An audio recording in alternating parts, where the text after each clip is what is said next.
In 1998, a man named Jason was driving home late at night after visiting his sick mother in a hospital 3 hours away.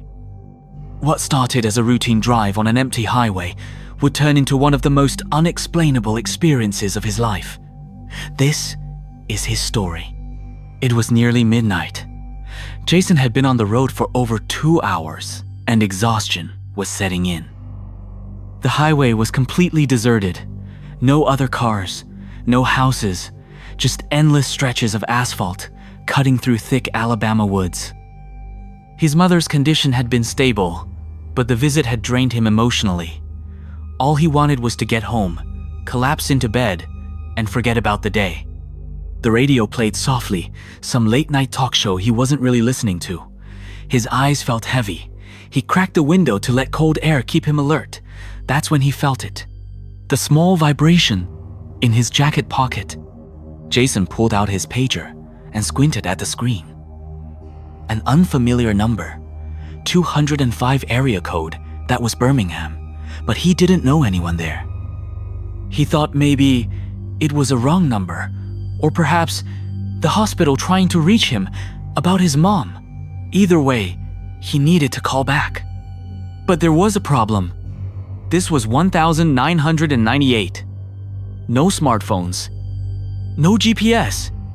He was in the middle of nowhere, and his cell phone had died hours ago. He'd need to find a payphone. Jason scanned the dark road ahead. A few miles later, he spotted a faint glow at a gas station. One of those old rundown places that looked like it had been there since the 72nds. A single flickering neon sign reading "Open 24 hours" buzzed in the night. He pulled in. The place was eerily quiet. No other cars. No attendant visible inside the dimly lit store. Just the hum of the overhead light and the distant chirp of crickets. Jason got out of his car and walked toward the payphone mounted on the side of the building. The air was cold and damp, and he could see his breath. He inserted a quarter, dialed the number from the pager, and waited. Ring, ring, ring. No answer, just endless ringing. No voicemail, no automated message, nothing. After about 15 rings, he hung up. Frustrated. Great, he muttered. Probably just a prank or a wrong number. He was about to get back in his car when the payphone rang. Jason froze. His heart pounded. Who would be calling this payphone? No one knew he was here.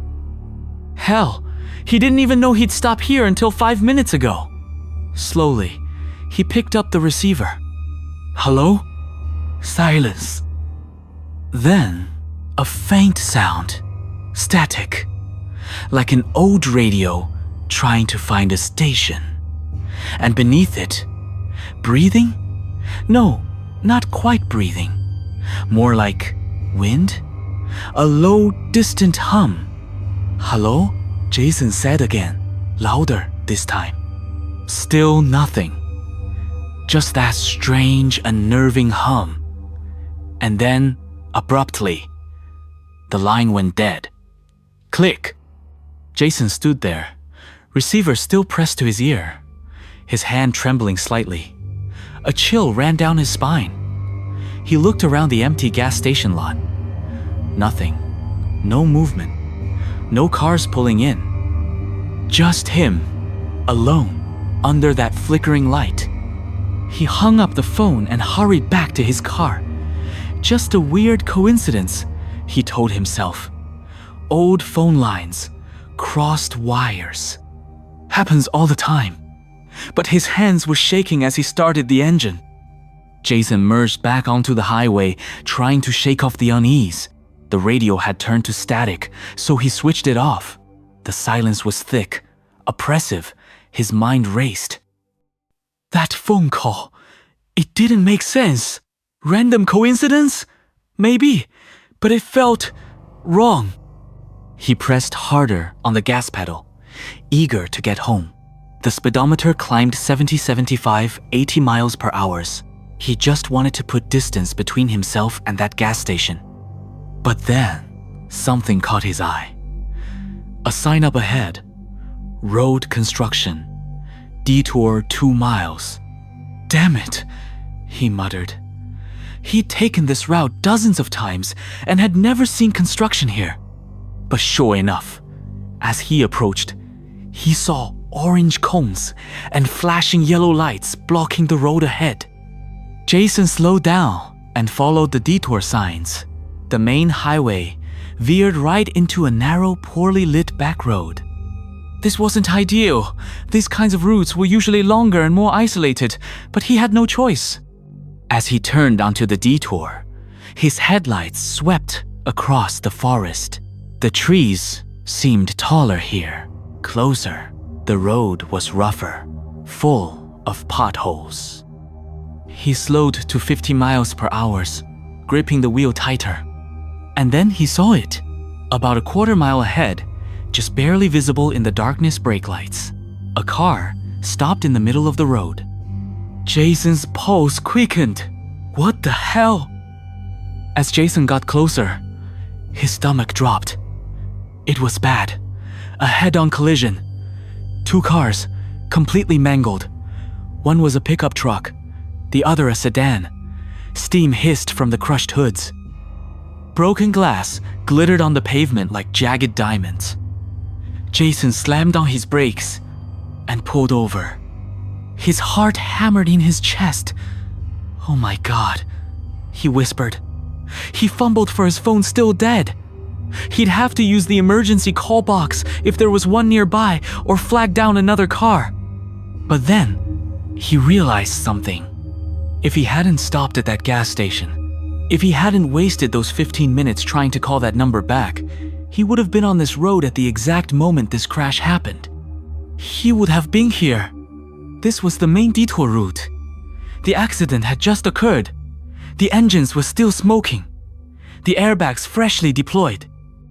If he'd been just 10, maybe 15 minutes earlier, he might have been involved. Or worse, he might have been one of the cars. Jason stood there, numb, as the sound of sirens grew louder. Police and ambulances arrived within minutes. Paramedics rushed to the wreckage. Jason gave his statement to an officer, explaining he'd just arrived. As he walked back to his car, he pulled out the pager again. The same unknown number still displayed on the screen. He never found out who called him that night. He tried the number again days later, disconnected. No record of it ever existing. The gas station? When he drove back the next week to check, the building was boarded up. Had been for years, according to a local. Nobody stops there anymore. An old man at a nearby diner told him. Place has been closed since the 82nds. Jason never got another page from that number, but he's certain of one thing. That mysterious call saved his life.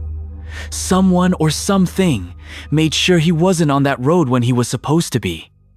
And to this day, he has no idea why. Was it divine intervention? A guardian angel? Or just an inexplicable coincidence? We may never know. But one thing is certain. Sometimes, the universe works in mysterious and terrifying ways. If you've had a similar unexplainable experience, share it in the comments below. And if you enjoyed this story, don't forget to like, subscribe, and hit the notification bell for more true horror stories. Until next time, stay safe out there.